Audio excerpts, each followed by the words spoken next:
dako po tayo kung paano natin sisimulan.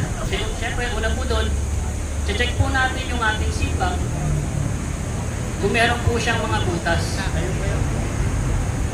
Para meron pong lalabasan yung sobrang tubig at hindi po mabubulok yung ugat ng ating halaman. Pagkatapos po nun, lalagyan po natin ng lupa at least 2 to 3 inches panapit para hindi po agad yung ugat ng ating halaman pag tumubo, hindi po agad lalabas sa bag at maghahanap ng sustansya kung saan natin siya nailagay. Ganoon na rin po, yung init ng lupa hindi po agad makaka-apekto sa ugat ng ating halaman. Pagkatapos nun, lagay natin si halaman sa gitna. Lagyan po natin ng lupa. Habang pinupuno po natin ng lupa, unti-unti po natin yung i-compress para maging stable po yung pagtayo niya dyan at hindi po basta-basta matutumba o maaalog.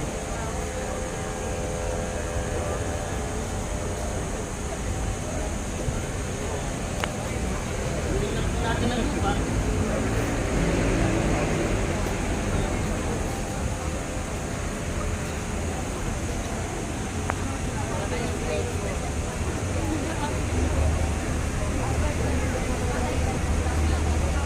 Habang pinupuno natin ang lupa, make sure lang po natin na maglalagay tayo ng at least 1 inch, isang daliri natin na pagitan ng taas ng lupa sa pinakatuktok ng plastic para magkaroon tayo ng space na paglalagyan ng tubig kapag dinidiligan natin siya.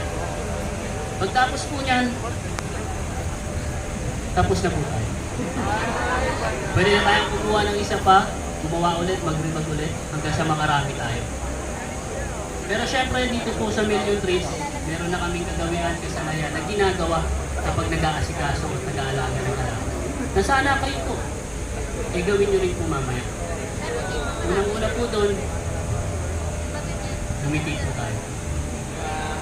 Dahil sabi nga po sa isang simpleng kasabihan, anumang pong bagay na ginawa nating may ngiti sa ating puso't labi, hindi lang po nakakapagpalaki, nakakapagpalago, pagkus mas nakakapagpamunga pa ng mas marami. Pangalawa po, kapag inaasikaso natin yung ating halaman o sapling, bigyan po natin ng konting sweet.